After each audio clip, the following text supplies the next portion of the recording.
방송 애국전선. 어둠이 짙은 저녁 하늘 별빛 내 창에 부서지고 외로운 밤을 홀로 지샌 내 모습 하얀 별나를 비춰주네. 불빛 하나둘 꺼져갈 때 조용히 들리는 소리 가만히 나에게서 멀어져 가며 눈물 그 위로 떨어지네. 외롭게 나만 남은 이 공간 되올 수 없는 시간들 빛바랜 사진 속에 내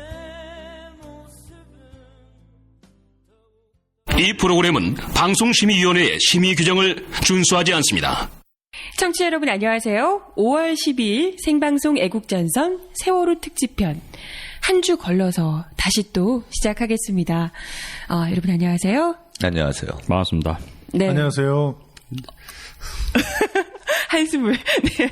새로운 목소리가 두 분이 오늘 마이크가 섞였어요. 싹 정리시켰어요. 멤버를. 아유, 잘했어, 아주. 왠지 든든한데요. 지난주에 저희가 방송을 못해서 참여하는 마음으로 두 분의 고퀄 인력을 영입했다 이렇게 하면 안 될라나? 두 분의 어깨가 무거워지실 것 같은데요. 속사정을 한번 들어봐야 될 것 같아. 내가 들은 거랑 듣고 오신 거랑 다르더라고. 아, 정말요? 어쩌다가 괜히 낚이신 것 같은 느낌. 그렇죠. 네. 우선 소개를 먼저 드려야지. 네, 인기 팟캐스트입니다. 새가 날아든다. 두 분의 진행자 나오셨어요. 한 분씩 인사. 두 분이 아니고? 아닙니다. 그러세요? 한 분은, 제가 소개를 드릴게요. 네네. 트위터 매거진 새가 날아든다. 네. 진행하시는 푸른 나무 선생님 오셨고요. 푸나 선생님. 푸나 선생님. 네. 목소리가 이대근스터. 갑자기 변해요, 왜 사람이? 아니, 담배 때문에 잠겨요. 그리고, 최근은 아니죠. 정미용 씨한테 고발당하신. 고소남. 고소당하신 네. 수동태입니다. 네. 문화평론가 김성수 선생님 오셨습니다. 안녕하세요. 김성수입니다. 아유, 안녕하세요. 반갑습니다. 주로 지상파에서 놀다가, 예.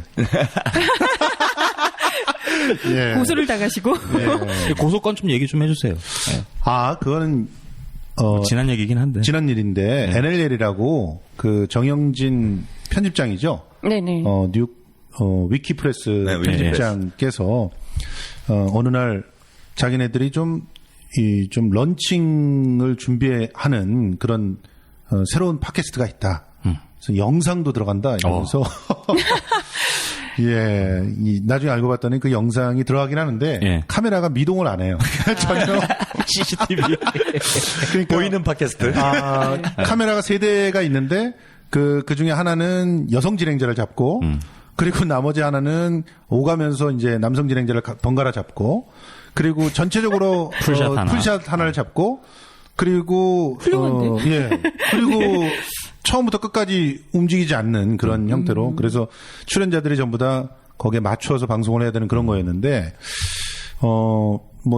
새로운 프로그램을 준비하는 그런 준비 단계에서 만드는 거다 보니까 홍보도 별로 안 하고, 일종의 파일럿 프로그램이. 파일럿 프로그램이죠. 그래서 많이 봤을 때 한 100명 봤나? 그런 방송이었는데, 거기서 이제 윤창중 성추행 사건이 있었을 때 그걸 방송을 했었죠. 그러면서 굳이 정영진 편집장이 정미용의 심리 상태에 대해서 나보고 얘기해 달라고 그래서, 굳이 내가 무슨 심리학자도 아닌데 심리의 상태를 얘기하느냐. 그래서 최창호 박사님이 친하거든요. 그래서 물어봤죠. 그래서 자문을 구하고 득이양양해가지고 방송을 했는데, 그때 인용했던 자료들이 이제 엉숭맘의 블로그에 있는 자료들이었는데, 이게 대거 허위사실이다 이러면서 엉숭맘을 고소하면서 같이 그 프로그램도 고소를 했어요. 고소하시는 덕분에 이제 100명 이상 보지 않던 프로그램인데 갑자기 1000명 이상이 들어왔어요. 그것만 확인하고. 희한하게 홍보 요정이에요. 홍보 요정. 정말. 영일이 형님이 이 고소권에서 피해 가셨어. 재주가 그때도 좋아. 참 웃긴 게 영일이 형이 오늘 뒷담화 스페셜이에요. 저를 땜빵으로 집어넣고 아, 이게 전형적인 수법이에요. 예, 오늘처럼 땜빵으로 아, 집어넣고 오늘처럼. 예. 아, 오늘 그럼 고소돼 있네. 그럼 오늘도 조심해야지. 누군가의 심리 상태를 좀 조심해야지. 오늘도 저 정치 쪽으로 가시죠. 예. 오늘 정몽준님 외우셨나? 정몽준 네.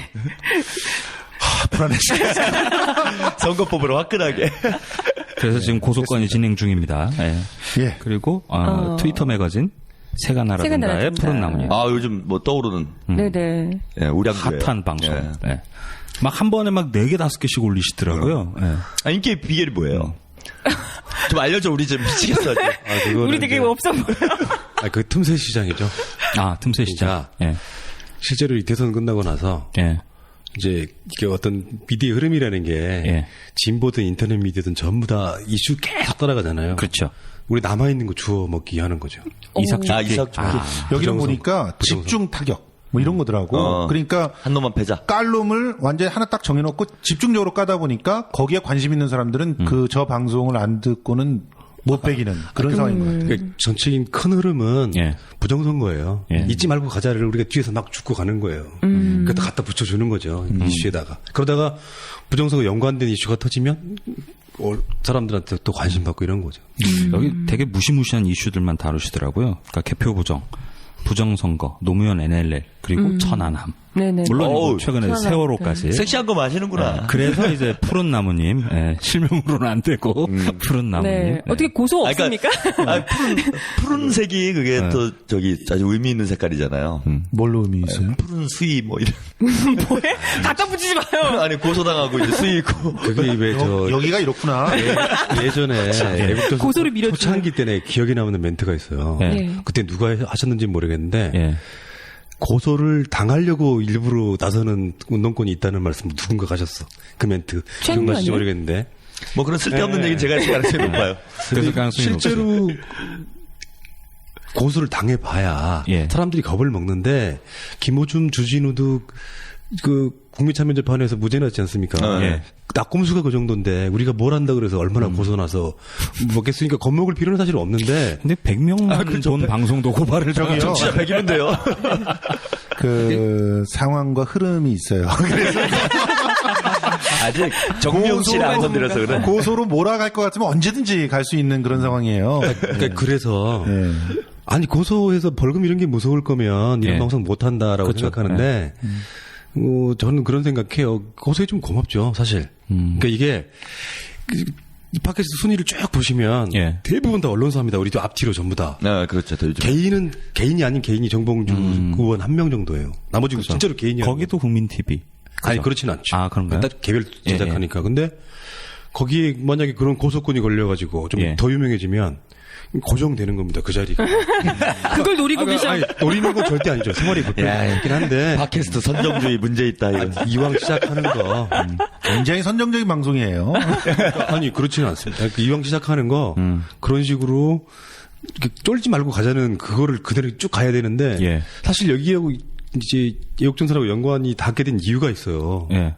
지금 최영일 님이 저를 이렇게 잠깐 이렇게 꽂아놓으셨는데 지금 두 분 다 최영민님 사실.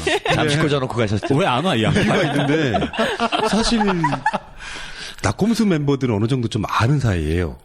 친분이 좀 그냥 있으시고. 예. 우리는 흔히 말해서 낙곰수 퀴즈라고 할 수 있잖아요. 지금 예. 팟캐스트 그렇죠. 하는 사람들이. 근데 저는 실제로 애국전선을 더 사랑했거든요. 진짜. 아유, 고맙습니다. 오. 네, 정신에 문제가 있으신 분이구나. 아니, 뭐 여성이 있으니까 그러신 거. 이제 우리 뭐 설마 남자를 좋아하겠어요? 어쨌든 그런 차이였는데 예. 제가 그 애국전선 최근에 왜 정박 방송 때문에 그러니까 저 지금도 이 시간을 쭉 보다가 팟캐스트 들을 만한 게 없나 하다가 제일 먼저 보는 것 중에 애국전선인데 예. 한 10회 이상을 예. 10회인지 정확히는 모르겠습니다만 정박 방송을 듣고 있으니까 짜증이 확 나요. 진짜로 예. 의도한 컨셉이었어요. 아니 그러니까 이게 웃을 일이 아니라 종박방송. 우리 방송에서 신상철님 같은 분들 나오셔가지고 하셨던 말씀이 야, 진보당 애들 왜 저렇게 병신 같냐고. 아니, 애국전선 말하는 게 아니라. 괜찮아요. 아니, 그러니까. 한두 번 그런 얘기 듣는 게 아니야. 박근혜가 공격을 들어오면. 예. 그거를 수비만 하지 말고 공격을 해라. 국회의원 한 명당 갖는 가치가 얼만데. 그렇지.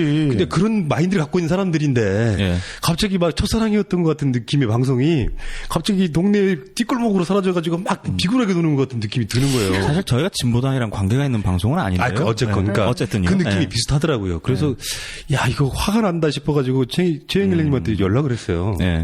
너 왜들 그렇게 방송하냐 그랬더니 그래가지고 최영일님 자체를 일단 저희 방송에 한번 모셨죠. 아, 새가 날아도. 예. 그리고 나서 이게 품앗이 방송 하는 거예요. 나와주는데. 같이 나와주는 건데 그런 차원인 건데 저는 사실 지금 연예인들 보는 느낌이라서 좀 어리둥절해요. 사실. 세 분만큼은 죄송. 근데 김성수님도 자세히 생각해 보니까 기억이 나고 있어요 지금. 계속 떠오르고 있어요. 어떤 기억이? 예. 아직은 정확하게 말씀드릴 수가 없는데 예. 방송에 아니라 사석에서 본 적이 있는 분이세요. 아, 그래요? 꽤 오래 전에. 그 꽤 이야기 오래 일단 전에. 생각 좀 찾아볼게요. 예. 뭐지 무서운데. 알겠습니다. 주먹 다짐 한번 하신 거 아닙니까? 나중에 알고 보니까 그 기억이 우울했던 기억. 아 근데 왜 제목이 새가 날아든다예요? 아, 그건 트위터니까요. 아 트위터에 파란 예. 네. 새. 여러 가지 복합적인 건데 원래 제목이 새가 날아든다가 아니었어요. 그 네이밍하는 게 굉장히 힘들더라고요. 예. 그 처음에 만들었던 거는 팟캐스트하고 트위터를 합친 팟캐스트 트위터. 썰렁하군요. 근데 이게 안 하길 무슨 잘했네. 위트도 없고 아무것도 없더라고요. 그래서 그렇지. 한참 고민하다가 우리는 새가 날아든다라고 하면 트위터, 새누리당, 예. 저도 그 박근혜 이렇게 다 포함되어 있는 건데 경찰까지. 그렇지. 최근에 사람들이 새가 날아든다 느낌은 왜 그 신당 만들면서 막 정치인들이 철새들. 그런 의미 전혀 아니고요. 예. 거기다가 이제 새가 날아든다라는 노래도 있잖아요. 예. 그러니까 이게 로고송을 만들기가 너무 쉬운 거예요. 지금은 세월호 때문에 그 음악을 안 트는데 그렇죠. 새가 날아든다 예, 예. 막 띵가띵가 하는 음악들 틀어주고 그렇게 가니까 금방 인식석이 바뀌더라고요. 사람들 인식석에. 퀄리티는 낮은 것 같은 느낌이에요. 새가 날아든다. 아니요. 일단 고퀄리티는 아닌 거야. 고스톱을 돌리고 싶은 예. 듯한. 그러니까 이 처음에 만들 때 자존심은 있어서 방송 기획할 때 진짜 두 가지만 생각했어요. 낙곰수처럼은 하지 말자. 그러니까 나쁨 나쁘다는 뜻이 아니라 네. 그런 컨셉으로 안 한다. 두 번째는 정반대로 지상파처럼도 안 한다. 하다 보니 뭐 지금은 낙곰수 닮았다는 이야기 하는 사람은 없고 예. 또 지상파랑 뭐 비슷한 그런 것도 없고요. 그냥 우리 자유대로 하는데 중요한 건 우리가 전하는 메시지 같은 거지 뭘 얼마큼 막 포장하고 막 예쁜 거 집어넣고 그렇게 하고 싶은 생각은 진짜로 없거든요. 우리 컨셉은 중국산 낙곰수였는데. 그렇지. 중국산 낙. 아 우리는 시작부터 그냥 묻어가는 세력이에요. 영원히 묻어가는 세력. 싸게 그리고 중국산 아니, 낙곰수. 좀 해명을 드려야 되는데 우리가 이제 정신이 나가가지고 한때 종각방송을 종각방송. 했는데 그것도 우리 대세 한번 묻어가 보려고 한 거예요. 뭐래?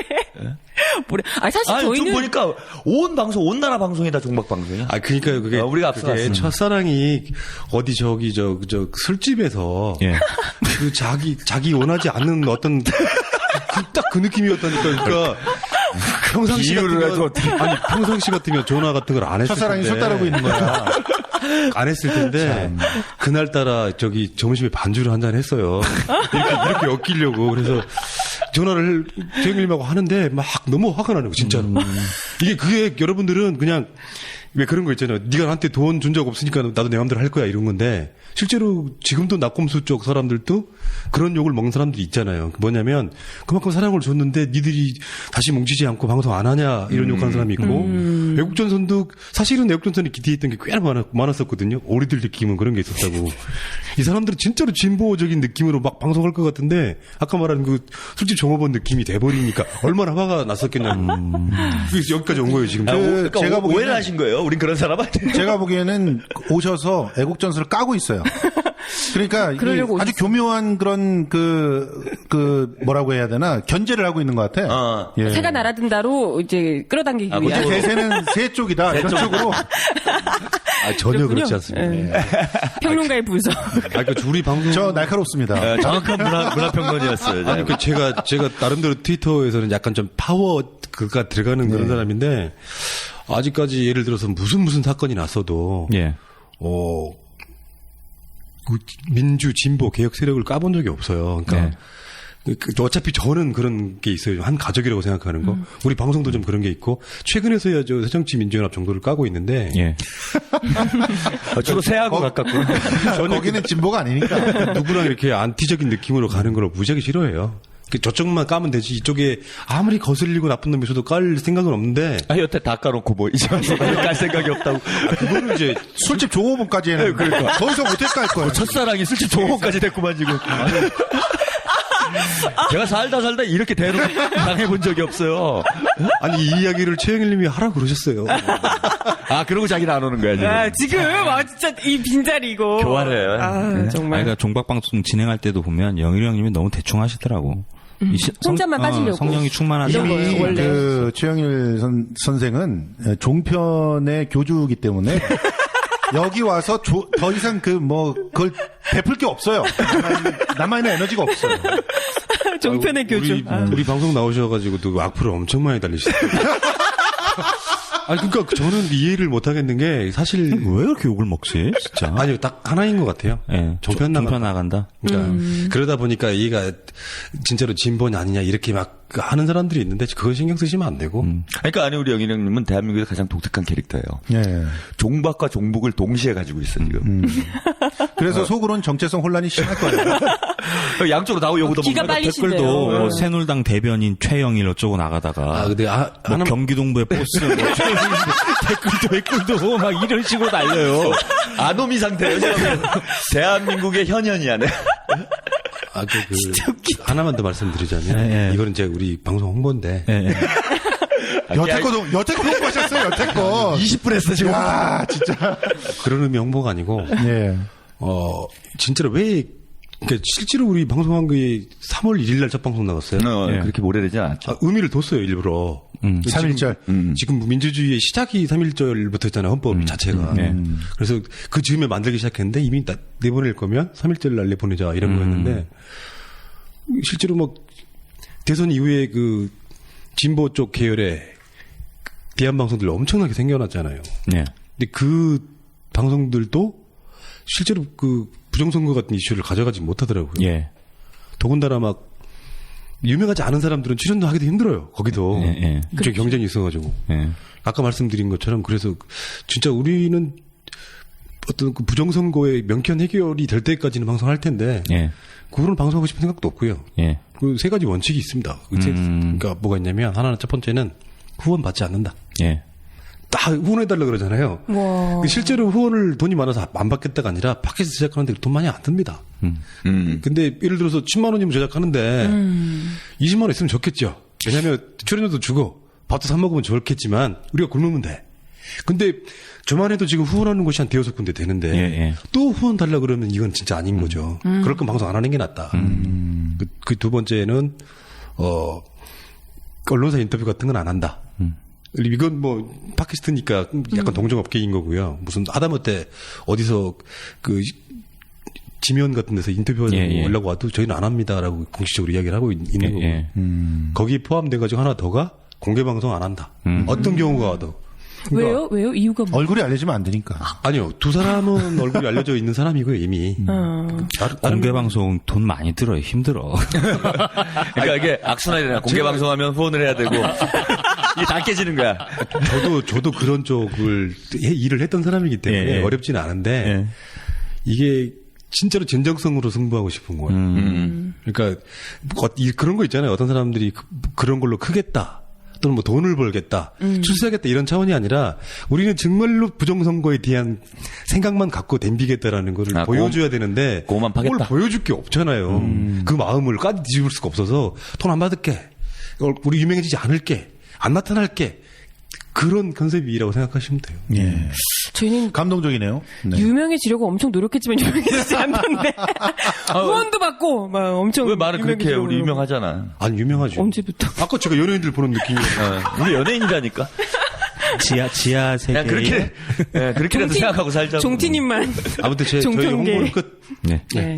훌륭하십니다. 트위터 매거진 새가 날아든다. 아니 저기 우리 김성준님도 맞아요. 자기 PR. 뭐 하시죠?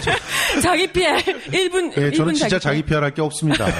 그냥 문화평론 열심히 하다 보니까 어느 날 갑자기 MBN에서 불러가지고 선거 국면에 민주당이 다 출연 거부를 했잖아요. 그래서 그때 예.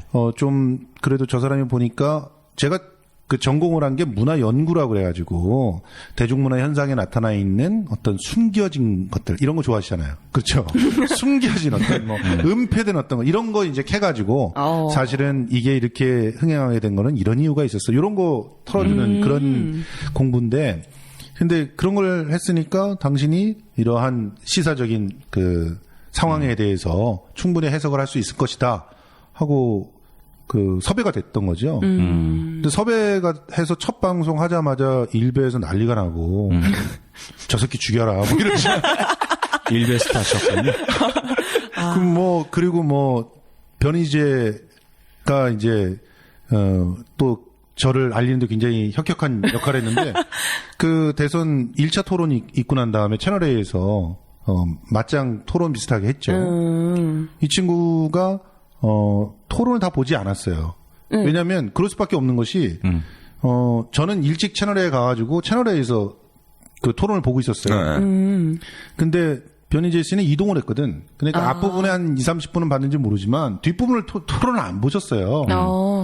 그리고 와서 저랑 토론을 하는 거예요. 못 보셨. 예, 좀 불리한 상태에서. 못 본 상태에서 아주 너무 본 것처럼 나 뒤를 이정희 대표에 대해서 특히 악감정을 갖고 계시니까 그런 얘기를 막 하시더라고. 그래서 뒷부분을 안 보셔서 그런 것 같은데 뒤에는 이렇게 이정희 대표가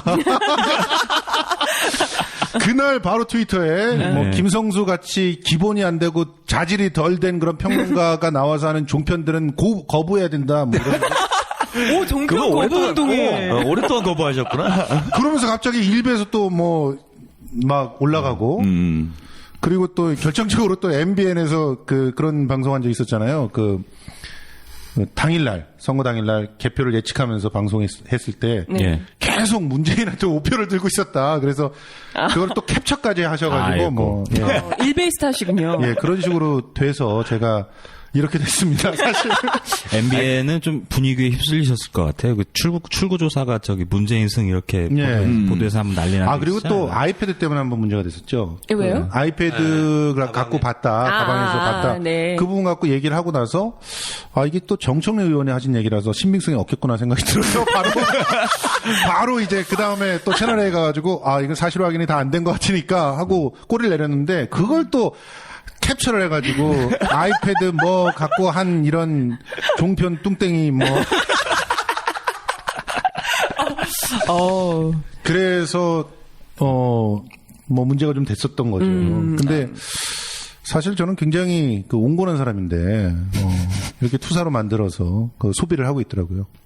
그렇습니다. 요즘 세상은 뭐 다 투사인 것 같아요. 그러니까 아니 저 종편계에서는 최고 강성 극좌파로 통하신다. 근데 그거를 또 극좌라고 나를 위치를 딱 지어준 사람이 최영일.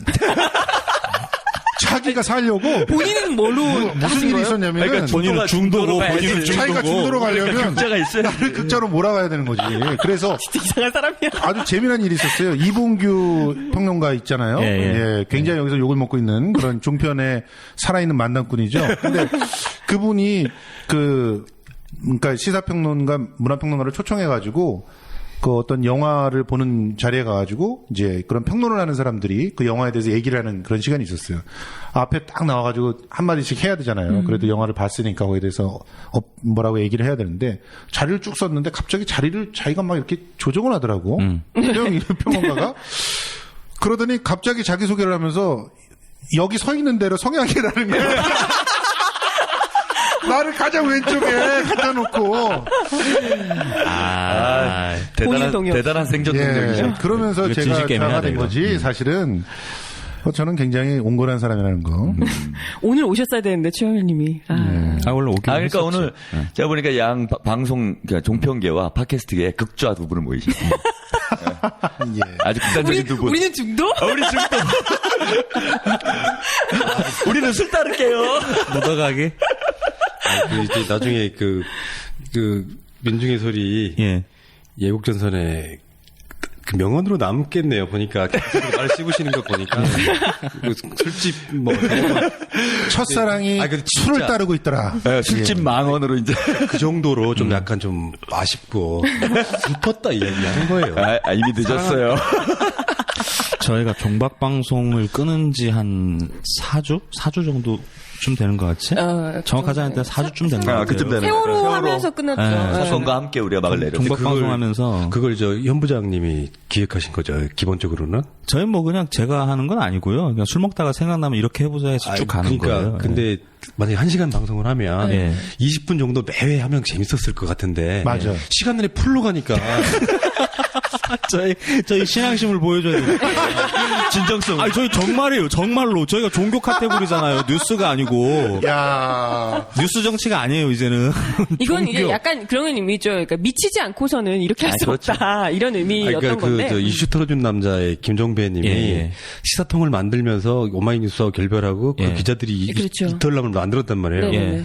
이렇게 완전히 바뀌었다 그러면 이제 욕 진짜 바가지로 먹을 만한 딱 그 상황이었던 거죠. 예. 멤버들이 그대로 있으니까 그나마 변절 안 했다라고 느끼는 거가 좀 똑같아요. 아니, 저희 진심이었어요. 그러니까 우리나라가 전부 다 종편이랑 지상파 포함해서 다 종박 방송이잖아요. 이왕 할 거면 종박 방송에서 1등을 먹자. 이게 그렇지. 컨셉이었어요. 진정한 종박이 뭔지를 보여주자. 네, 그런데 이게 좀 약간 좀 그 뭐라고 그래야 되지? 좀 뭐 희화화하는 것도 있고요. 사실 우리는 진짜 그 까기의 극대화를 보여주자 이런 알죠, 거였는데 예.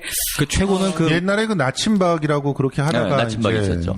지금도 다시 시작했어요. 다시 시작했더라고요. 시즌 3. 거기 뭐 자기가 본자라고 하는 남태우 그 씨. 감독님을 또 아는데 그런 컨셉 성공하기가 힘들어요. 정신 건강에 굉장히 그렇죠. 힘들. 아니 그러니까 그런 거 있죠. 그러니까 예를 들어서 스스로가 약간 변태적이 되지 않으면 그렇다고 해서 제가 남모 감독님 네. 변태라는 건 아니에요. 근데 좀 그렇지 않으면 아니 힘들어요. 유난히 알레르기 반응 보인 이유가 있어요. 예. 생각해 보시면 트위터 매거진을 3월 1일에 딱 만든 게 아닐 거 아니에요. 예. 준비하는 기간이 한 몇 개월 있었단 예, 말이에요. 예. 그 패널도 섭외하고 막 이런 예, 예. 기간이 있었고 연습방도 해보고. 근데 우리 같은 경우는 간단히 말해서 이런 겁니다. 이렇게 평론가들 최영림도 그렇고 김상수님도 그렇고 간혹 욕을 먹는 이유가 예. 이제 사실 평론가라는 건 어느 정도 중간에 서서 평론하는 거잖아요. 그렇죠. 그렇지, 그러니까 맞는 거지. 박지설이는 듣긴 하지만 그 사람들이 그러는 건 이해해요. 근데 우리들 방송 같은 뭔 얘기야 지금? 그러니까 다 까는 거야, 지금. 박쥐라는 거예요. 그런데 우리들 입장에서 생각해 보면 그런 게 있거든요. 그러니까 뭐 행동하고 실천한다는 개념이 트위터에서만 글을 쓰는 게 아니고 말 한마디 영향이 있는 사람들이 야 박근혜 까자 타도하자 이렇게 말할 수 있다면 네. 그 말에 영향을 받고 막 흥분하고 네. 울컥하고 힘이 나고 그런단 말이에요. 아, 저희는 네. 진심으로 폐하를 모셨죠. 그러니까 그 우물에서 오동나무인가? 아, 그렇지. 그거 대단한 뉴스였어요. 그건 진짜 뉴스예요. 마사오 우리가 많은 게 가카가 아니고. 하숙집에서 마시던 우물물에서 버드나무가 오동나무가 이제 꽃을 오동나무가. 폈다 뭐 그나마 이런. 뜻을 알면서도 그게 이제 아까 말씀드린 것처럼 20분 정도는 괜찮은데 주구장창 몇 회를 막 1시간 내내 해버리기 시작하니까 갑자기 사실 지금 이 얘기도 이걸로 거의 1시간 가고 이러면 굉장히 또 불편하다고 하실 분들이 있을 것 같아요. 네.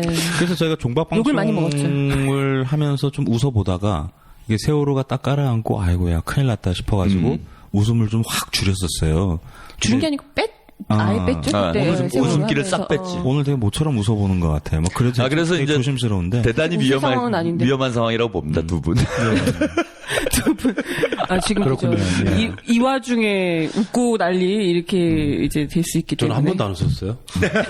진짜. 왜냐면 우리 최고로 사건 막 나고 우리 첫 그 방송 녹음을 할 때 아예 처음부터 끝까지 음악을 한 분도 안 집어넣고 그냥 멘트로 시작하는 거예요. 어떻게 안 돼? 그것밖에 안 되더라고요. 방송에 음악도 넣으시는군요. 오. 그러니까 음악 안 넣고 그냥 멘트로 시작해서 멘트로 끝나는 거예요. 시그널 새가 날아든다 빼고. 아무것도 없이. 예.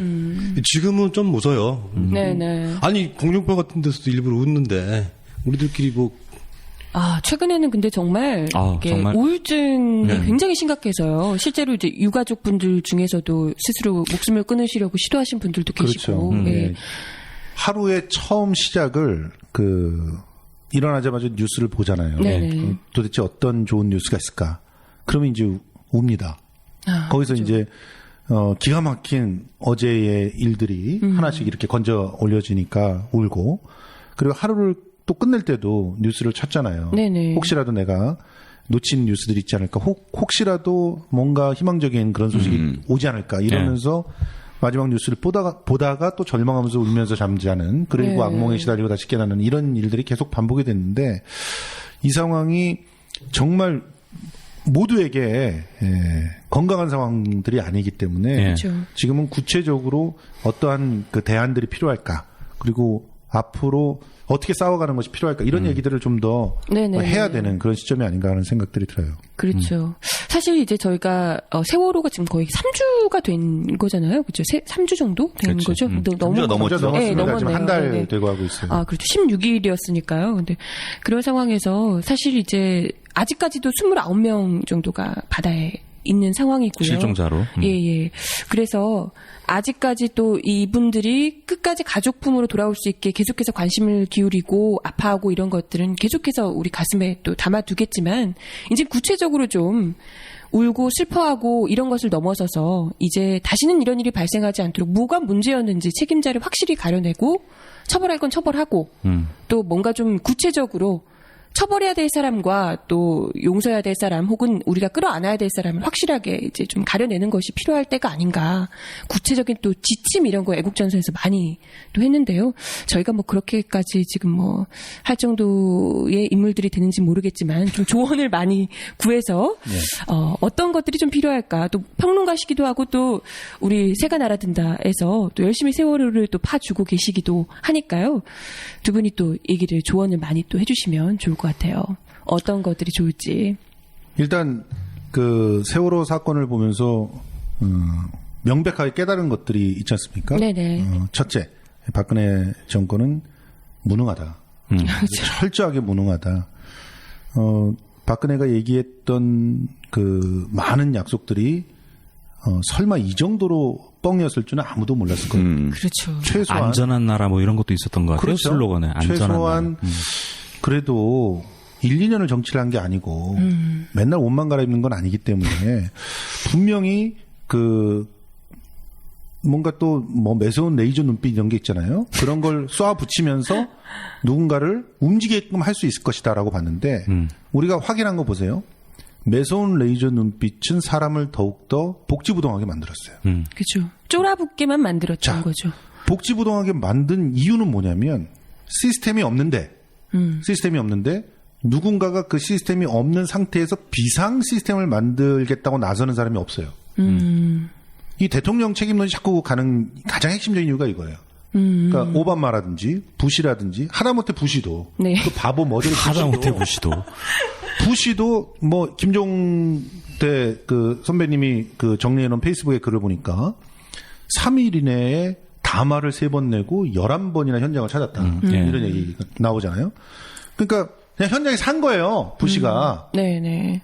그러면서 자기가 무능하니까 해줄 게 없으니까 돌아다니면서 사람들 어깨에 격려해주고 뭐 이러면서 사진 찍어주고 이랬다고. 근데 그렇게 한 것도 순진하고 정말 애국적인 소방대원은 너무 감동해서 최선을 다해서 가족 구조에 임했거든요.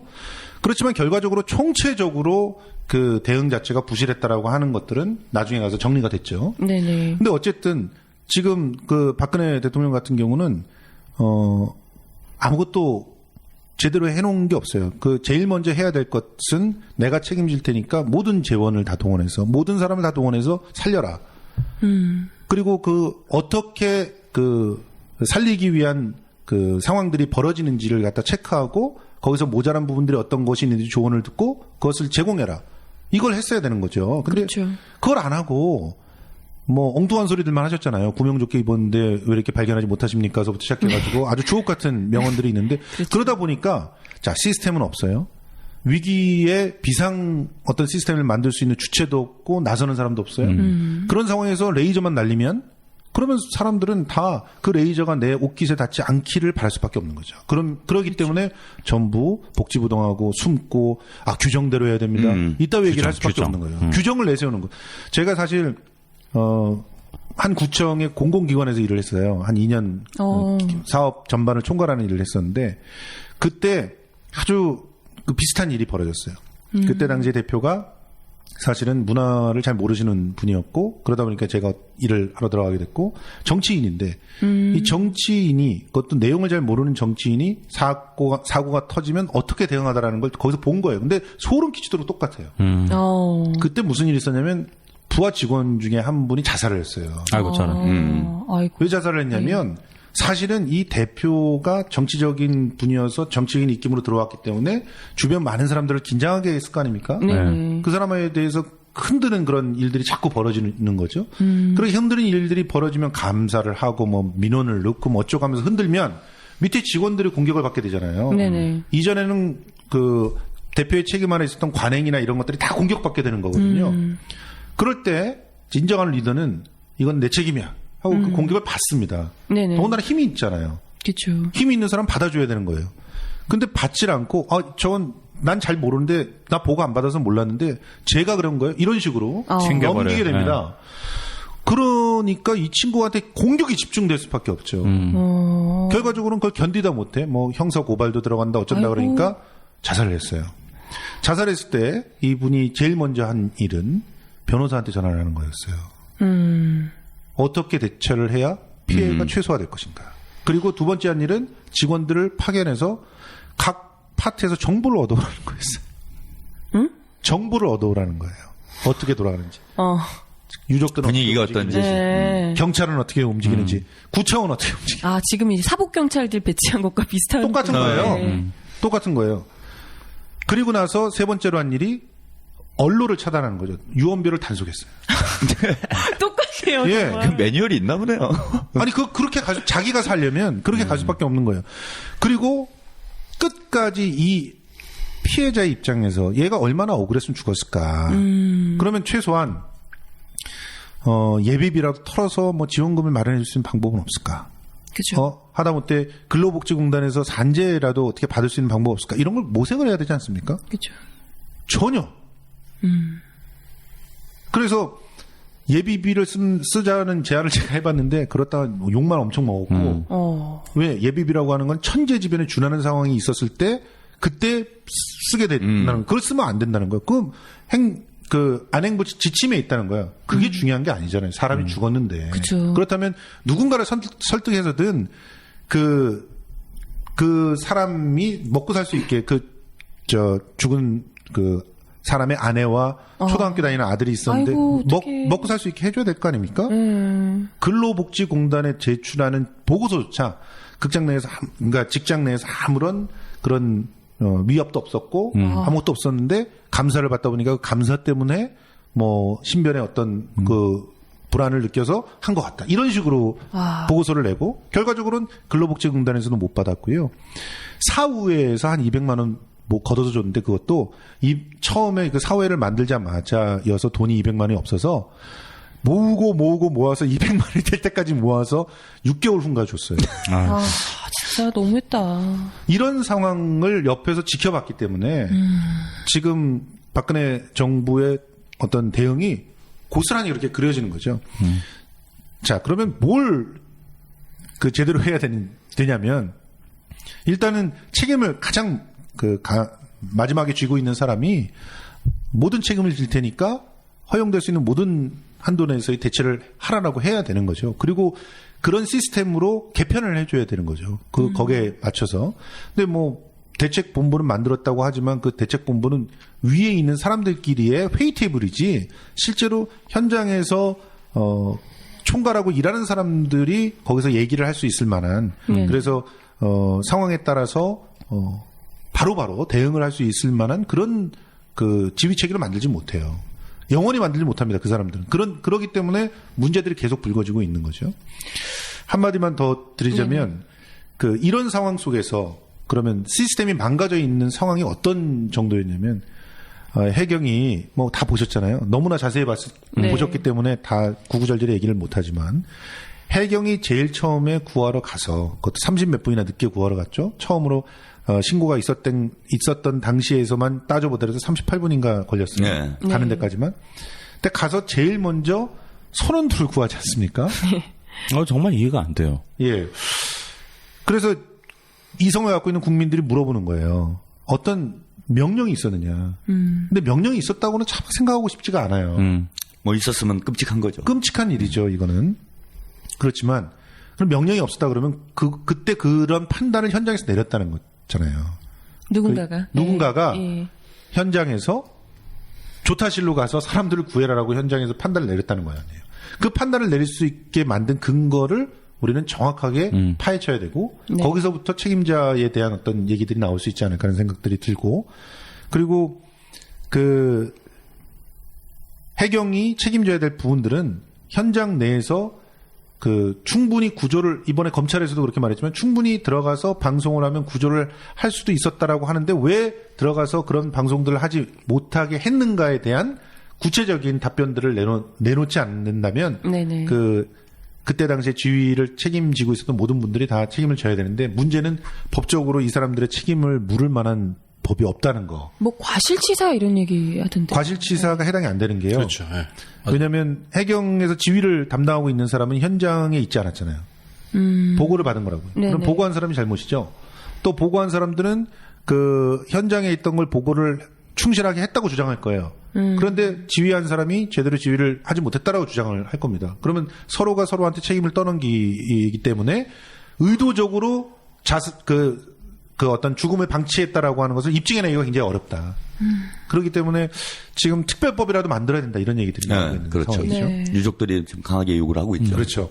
지금 유족들이 요구하는 것은 그 크게 따져보면은 하나는 책임자 처벌, 네네. 또 하나는 정확한 진상 규명 네. 이거잖아요. 그렇죠. 근데 책임자 처벌이 되려면 법이 있어야 돼요. 네. 진상 규명이 되려면 특검이 있어야 돼요. 그쵸. 사실 지금 현재 특검이 유용하냐 무용하냐를 떠나서 지금 현재 수사를 담당하고 있는 사람이 해경이 들어가 있잖아요 거기 안에. 그쵸. 그런데 어떻게 자기가 자신을 어떻게 냉정하게 수사를 하겠습니까? 이건 사실 말이 안 되죠. 대한민국 공권력은 다 됩니다. 이게. 그래요. 뭐든지 다 셀프로. 늘상 다 국정원이- 해결해왔기 때문에. 국정원한테도 셀프 개혁하라 그러고 네, 그죠. 검사가 검찰한테도 셀프 조사하라 그러고. 늘 그랬기 예. 때문에. 결론은 개인 일탈로 나는 거죠. 네, 그렇죠. 이번도 그렇게 될 가능성이 되게 높죠. 누군가 하나 희생양이 필요하다면 지휘본부장 정도가 혹은 네. 지금 현재 또 이미 구원파라고 밝혀진 어떤 국장님이 네네. 현장에서 구원파였기 때문에 이렇게 잘못했다 하면서 그 사람한테 집중타가 될 가능성이 굉장히 높다. 그러면 결과적으로는 책임진 사람은 공무원 하나 정도 옷 벗고 많은 상황인데 그렇죠. 이런 상황이 정말 소름 끼치게도 삼풍 때도 그랬고 서해회리 때도 그랬고 네. 뭐 대항호 때도 그랬고 똑같아요. 그러니까 진상 규명하는 게 왜 이렇게 어려운지 그걸 잘 모르겠어요. 예를 들면 뭐 저기 각종 의혹들 있잖아요. 뭐 진도 VST가 이 교신 기록을 편집했다라든가 이런 것도 아직 명확하게 답이 안 나오고 있거든요. 그런데 언론에 나오는 거는 그 청해진 해운 여기랑 그 네. 세모 유병헌 회장네 일가 뭐 몇 억 빼돌려 뭐 어떻게 그것밖에 안 나와요. 그거밖에 안 아. 몇 나와요. 가지 추론이 있죠. 그러니까 저희들 방송에서 그 팟캐스트를 선도하다시피 한 분이 신상철님이시거든요. 네. 그분 이제 천안함 사건 관련해서 그죠. 그분의 추론은 이거예요. 그러니까 해경이 뭐 구조를 적절하게 안 한 이런 부분을 일단 떠나서 예. 교신을 회사하고 이제 약간 좀 어떤 문제에 의해서 그 양반 애초에 그 추측은 뭐였냐면 바텀 타치라 그래서 바닥이 닿는 거 또는 뭐 완초일 수도 있지만 왜 침몰했냐 설 가지고요. 근데 그 상황에서 제주도까지 가야 된다. 예. 근데 중간에 이거를 물이 새고 들어오면 중간에 배를 갈아야 되잖아요. 예. 거기 수억이 들어가는 상황이라서. 예. 그래서 8억 정도 들어간다고 네. 했어요. 수억 정도가 아니라. 네. 예. 정확히는 모르겠습니다만. 그러니까 본사에서는 제주도까지 무조건 가라 고를 시킨 예. 상황인데 또 그게 또 한미연합훈련이 섞여 있으면서 예. 경로까지 바뀐 상황인 거잖아요. 그러니까 그것도 아직 주장이고요. 그러니까 팩트로 아니까. 확인된 건 팩트는 아닙니다. 아니죠. 예. 하도 이해가 안 되니까 그 상황들을 한 100가지를 넣고 다 추론을 해보는 거예요. 예. 그중에 가장 합리적이라고 나온 결론이 그건데 예. 이제 배도 이를테면 그런 거 있잖아요. 왜 사람들이 가만히 있으라고 했을까? 나오라고 말 안 하고. 그 보험금과 관련이 있다는 게 정설인 거죠. 그러니까 뭐 보험금. 그러니까 아주 오래되니까 군산 앞바다에서부터 찌직 나는 소리가 나서 쭉 가다가 오랜 시간 동안 그 사고가 난 걸 알고도 운항을 하면 보험금이 엄청나게 깎인다는 거예요. 해경 같은 경우는 누가 이렇게 현장에 와서 찍게 되면 돌발적인 상황이다. 거기서 만들어낸 말이 급격하게 회전을 하면서 넘어졌다라고 급변침, 거짓말하는 급변침. 거다. 그러니까 실제로 그렇게까지 갑자기 넘어져서 침몰될 줄 몰랐기 때문에 해경도 뭐 헬기 한 대, 뭐 구명정 한 대 정도로 끝낸 거 아니겠습니까? 그러니까 전반적인 상황을 추론해 보면 가만히 안 있으라고 했던 부분은 분명히 보험과 연관이 있다는 거죠. 돌발적으로 커브를 들었더니 배가 넘어졌다 정도인 거하고 이상이 생긴 걸 알면서도 군산에서부터 쭉 끌고 왔다는 거하고는 보험금 차이가 이렇게 난다는 건데 그 추론한 뒤에 며칠 있다가 기사로 났습니다. 그게. 그러니까 그런 식으로 하면 분명히 보험금 10원도 못 받을 것이다라는 게 기본적인. 제가 이제 방송할 때 다른 이야기이긴 한데 저는 다른 문제를 이렇게 보고 싶은 게 저희들 오프닝 멘트에 똑같이 들어가는 말이 있어요. 네. 트위터가 진짜 언론입니다 이렇게 말하거든요. 네네. 그러니까 트위터를 하다 보면 사람들이 박근혜 씨 말처럼 유언비어라는 얘기 하지만 그 정도 우리는 걸을 수 있다고 생각을 하거든요. 말도 안 되는 건 말도 안 되는 거니까. 근데 트위터에서 나오는 이야기들을 쭉 들어보면 다른 문제는 하나도 없다고 생각해요. 솔직히 말해 제 입장에서 보면 언론의 문제죠. 처음부터 끝까지가 다 언론의 문제인 거죠. 그러니까 하다못해 언론사들이 선주협회 같은데 돈을 받아가지고 외국에 유람을 가요. 그렇죠. 그래서 그 법이 바뀌어요. 설령을 늘리는 법이 바뀐다고. 거기서부터 시작을 해서 지금까지 지금 뭐 MBC 기자들도 이번에 양심선언 했잖아요. 오늘. 네, 오늘. 그런 것들을 쭉 들어가 보면 언론의 문제죠. 결론적으로 말하면 박근혜 씨 같은 사람을 뽑은 것도 언론의 문제인 거라고 볼 수 있는 거죠. 검증이 제대로 안 된 상태에서 그 사람 뽑게 만들었으니까 부정선거를 떠나서. 그러니까 언론만 바뀌면 되는데 그러니까 이명박 자체가 언론을 확 잡으려고 했던 거 아니겠어요? 그런데 빈중의 소리가 거기서 종박방송을 하고 있었다는 거죠. 결론은 또 그렇게 나요. 왜냐면 지배하시네, 양반. 아니 그게 아니고 다른 사람들 딱 이 정도 인력으로 저기 세월호 관련해서 팽목항 내려가서 보도하고 막 생방송하고 그러는데 종막방송 하고 있었다는 것 자체는 좀 너무하신 거예요, 진짜.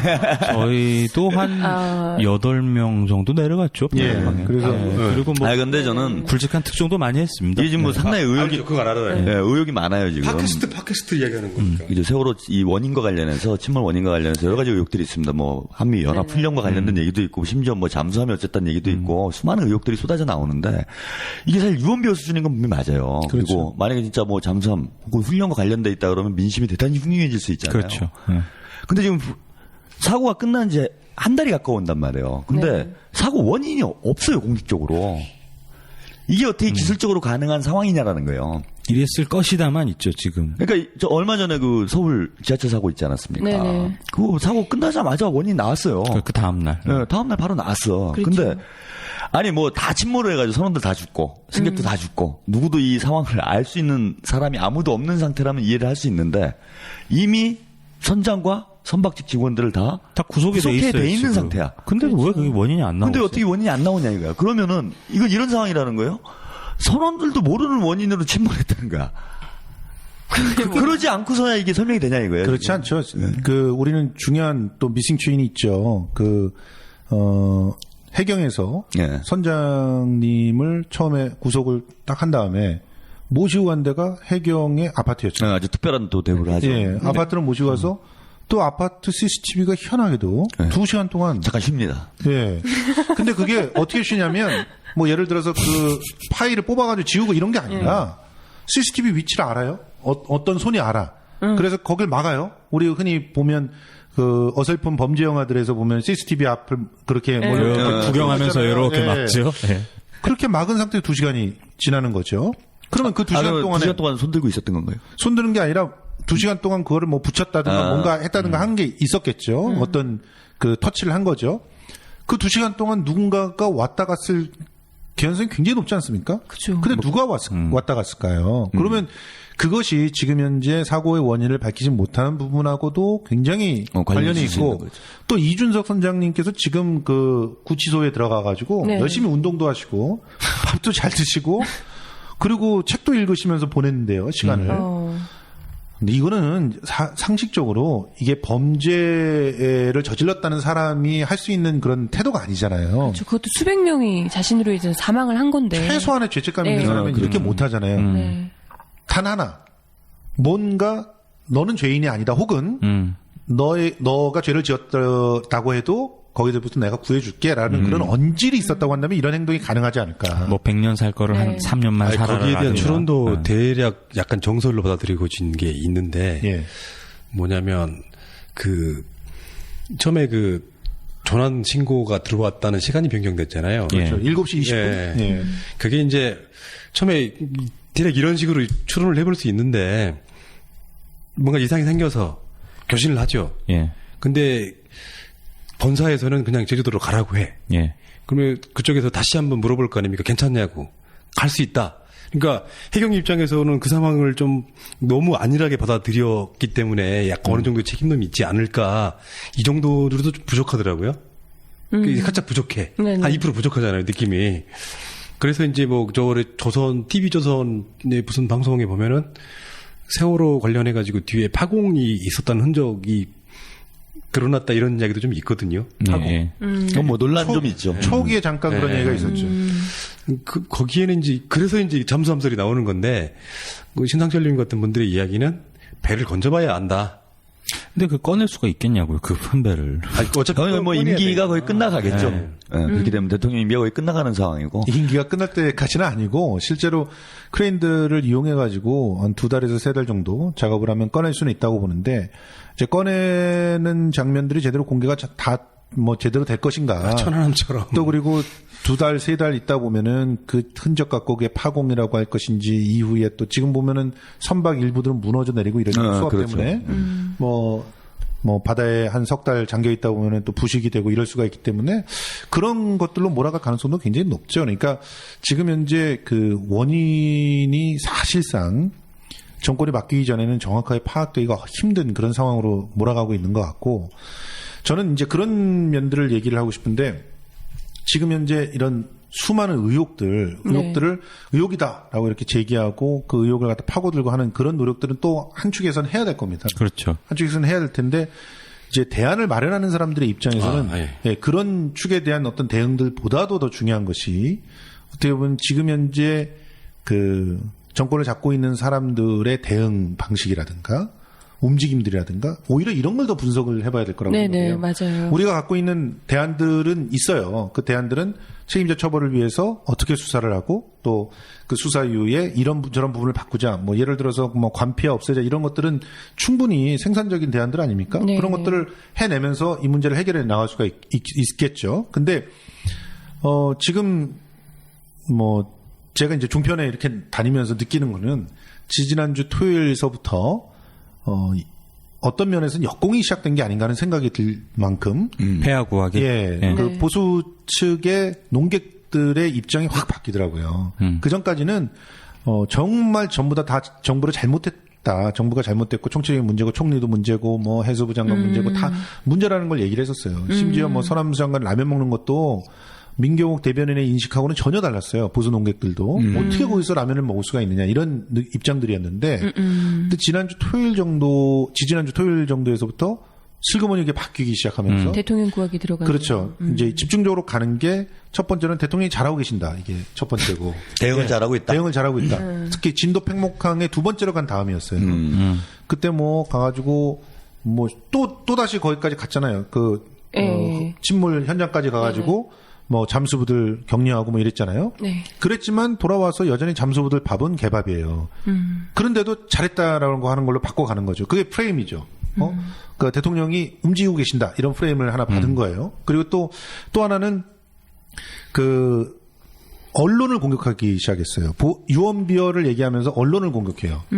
그나마 기자들이 참혹한 그런 어떤 그 반성들을 하면서 네네. 뭐 고발 뉴스니 팩트 TV니 이런 현장의 블로거들 중심의 그런 대한 매체 말고도 JTBC라든가 이런 데서 보도를 제대로 하기 시작했잖아요. 그렇죠. 예, 현장에 있는 목소리들을 제대로 담아내기 시작했어요. 일부 SBS 보도들도 그랬고 네네. YTN의 일부 보도들도 그랬어요. 네네. 그런데 그런 보도들을 공격하기 시작합니다. 대표적인 상징으로 손석희를 공격하기 시작해요. 네, 그렇죠. 예.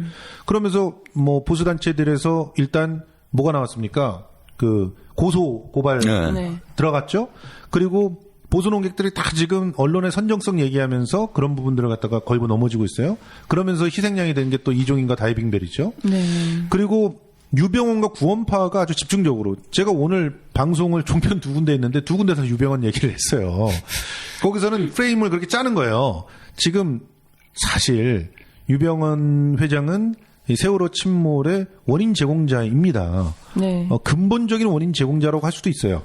그렇지만 막말로 유병헌 때문에 배가 침몰된 게 아니란 말이에요. 배가 침몰된 것은 그때 당시에 선원과 선장과 또 그 사람들이 뭐 과적과 뭐 이 원인이 무엇보다 나와야 되겠지만 그때 당시 어떤 사건이 있었다는 거예요. 네. 네. 그 사건이 직접적인 원인이고 그게 뭐 버텀 터치로부터 침수가 된 건지 아니면 진짜 뭐 파공이 뭐 잠수하면서 있었던지 진짜 과적이 돼가지고 평행수를 갖다가 4분의 1만 남기고 빼서 변침으로 넘어간 건지 어쨌든 그걸 현장에서 결정한 사람들이 있을 거 아니에요. 그 사람들이 직접적인 원인을 갖고 있는 사람이죠. 실제로 뭐 선장이니 뭐 항해사는 이런 사람들 또 그 안전을 갖다가 보고 통과해 준 사람들 이런 사람들이 책임자죠.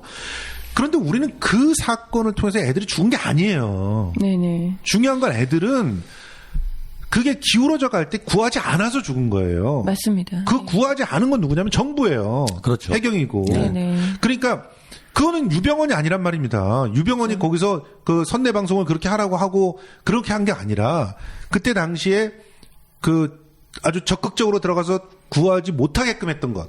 거기에는 오히려 유병헌만큼 언론의 책임이 굉장히 커요. 엄청난 오보를 나게 하면서 결정적 오버랩. 네, 결정적 오보를 나게 하면서 그거를 제대로 판단하지 못하게끔 한 책임은 있겠죠. 근데 그 오보가 난 시점이 11시가 넘어서예요. 그러면 넘어갔던 9시 때부터 도착한 35분서부터 최소한 JTBC는 그걸 뭐라고 표현했냐면 최소한 30분에서 길게는 대략 한 100분까지 구할 수 있는 기간이 있었는데 그걸 못 구했다는 거예요. 그죠. 그 못 구한 책임은 기본적으로 정부가 져야 되는 그런 상황이라는 거죠. 그래서 당연히 정부에 대해서 뭐 퇴진이니 뭐니 이런 얘기들이 나오고 있는 네네. 건데 이 부분을 구원파로 몰아가는 거죠. 유병헌과 네. 구원파의 선장과 심지어는 지금 전향차 씨까지도 그분이 뭔 잘못을 했을까요? 네. 그러니까 운영에 있어서 어떤 간섭은 했을 수가 있겠지만 그 간섭이 털면 먼저 안 나오는 사람은 없으니까요. 일단 막 그러니까. 털고 있는 거 아니, 근데 같아요. 뭐 전형적인 미국에 저는 있는 둘째 아들과 네, 둘째 충격사- 아들이 와야 뭐 수사가 제대로 된대요. 둘째 아들이 미국에 있는 상태에서 뭘 전화를 걸어서 지령을 내렸을까요? 둘째 아들이?